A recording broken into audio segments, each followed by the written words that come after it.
Terima kasih Anda masih bersama kami. Bagi Anda yang baru saja bergabung, kami hadirkan kembali 3 berita utama hari ini. Atap rumah dan warung warga Klaten porak-poranda diterjang angin kencang. Harga cabai rawit merah di pasar tradisional Kota Tegal naik 2 kali lipat. Pejudi sabung ayam di Kabupaten Tegal kocar-kacir saat digerebek petugas.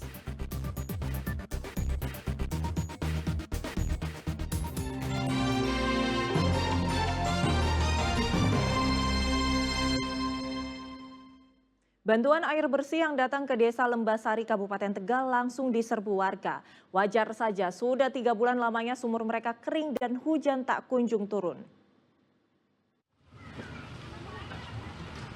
Meski harus antre bergantian, bagi warga Desa Lembasari, Kecamatan Jatinegara, Kabupaten Tegal bukanlah hal yang sulit.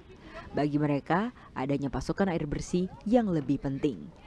Wajar saja, sudah 3 bulan terakhir warga sulit sekali mendapatkan air bersih. Ditambah lagi musim hujan tahun ini tak kunjung tiba dan sumur-sumur sudah kering. Jika bantuan tak ada, warga terpaksa mengambil air di sungai yang ada di hutan. Sementara untuk kebutuhan minum mereka terpaksa membeli dengan harga Rp3.000 per jerigen. Wilayah di sini adalah bukan tak ada air, jadi tetap meresap ke tanah, tidak mengandung di sumur. Tetap kekurangan Biasanya air. ambilnya di mana airnya? Di kali. Tapi selama 2 minggu terakhir kalinya bau airnya karena atasnya ada pohon duren. Jadi airnya bau. Akhirnya ke kali rambut di Jatinegara. Tiap hari kayak gitu? Iya, setiap kemarau. Sebenarnya pemerintah desa telah mengajukan bantuan untuk program penyediaan air minum dan sanitasi berbasis masyarakat atau PAM-Sismas. Namun hingga kini usulan itu belum juga direalisasikan. Kuncoro Wijayanto melaporkan dari Kabupaten Tegal. Di Kota Tegal, harga cabai rawit merah di pasar tradisional naik 2 kali lipat. Lonjakan harga cabai rawit merah diduga karena pasokan yang berkurang. Awal pekan ini harga cabai rawit di Pasar Bandung, Kota Tegal terpantau naik. Dari awalnya Rp25.000 menjadi Rp50.000 per kilogram.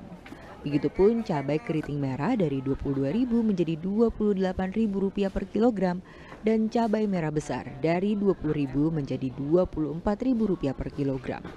Lonjakan harga cabai diduga karena pasokan cabai dari petani berkurang menyusul memasuki masa tanam. Dampak dari lonjakan ini berimbas pada kurangnya jumlah pembelian cabai. Dari yang biasanya 1 kilogram, kini warga hanya membeli 1/4 kilogram saja. Hal itu pun berdampak pada turunnya omset pedagang hingga 40%. Kenaikannya karena pasokannya kurang, mungkin lagi musim tanam. Ini kan barusan musim hujan, kayaknya para petani baru pada nanam nih, musim tanam. Biasanya kayak gitu. Kalau musim tanam pasti naik pasokannya, belum banyak pasokannya. Kini dalam sehari pedagang hanya mampu menjual 6 kg dari 10 kg cabai rawit merah. Sugiartono melaporkan dari Kota Tegal.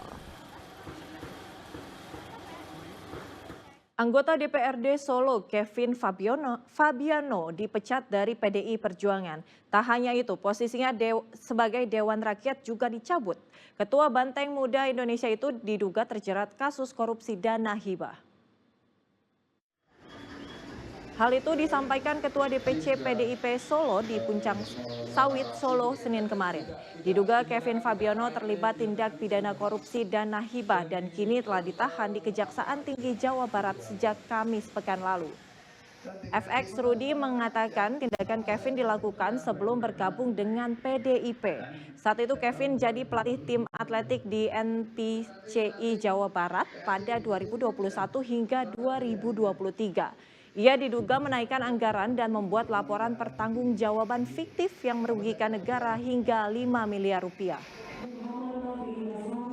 Diserahkan ke KPU, KPU kan juga melakukan verifikasi. Nah ini, jadi kalau yang diserang PD biasa diserang. Namun yang jelas PDI benci ataupun melawan tentang tindak pidana korupsi.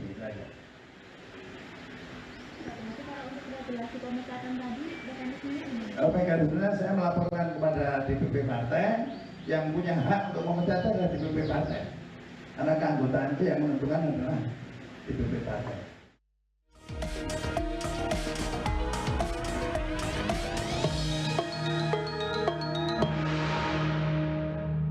Kegiatan kampanye calon Bupati Klaten diwarnai kegaduhan, bukan karena adanya perkelahian, tetapi karena hujan disertai angin kencang yang menyebabkan tenda serta stan UMKM berterbangan. Acara kampanye pun dihentikan.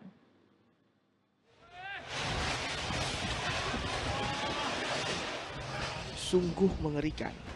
Hujan deras disertai angin kencang menyebabkan atap seng berterbangan, serta stan UMKM roboh. Peristiwa ini terjadi saat adanya kegiatan kampanye calon Bupati Klaten di lapangan Karanganom, Klaten. Angin kencang datang sebelum acara dimulai. Karena sudah porak-poranda, kegiatan kampanye pun dihentikan. Anginnya kencang sekali. Kencang banget mas, mobil mapit kronolis itu sampai terbang sing sana, terbang sana. Yang terbang apa aja Bu?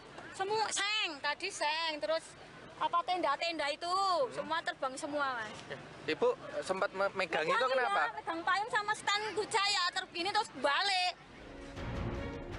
Tidak ada korban jiwa, namun barang dagangan peserta UMKM banyak yang rusak. Krisna Agung melaporkan dari Klaten. Dua kandidat calon gubernur dan wakil gubernur Jawa Tengah sedang gencar-gencarnya mencari dukungan. Cawagup nomor urut 1 Hendrar Prihadi menemui ratusan pengemudi ojek daring di Kota Semarang. Sementara Cagup nomor urut 2 Ahmad Lutfi menemui petani penggarap hutan di Pati. Hendrar Prihadi terus mencari dukungan untuk memenangkan Pilgub Jawa Tengah. Pada Senin sore, ia menghadiri acara deklarasi dukungan komunitas ojek daring terhadap dirinya dan Andika di Kota Semarang. Saat sambutan, Hendy mengatakan jika kehadiran ojek daring sangat membantu mengurangi angka pengangguran di Jawa Tengah. Menurutnya, bisnis ojek daring bisa dikembangkan.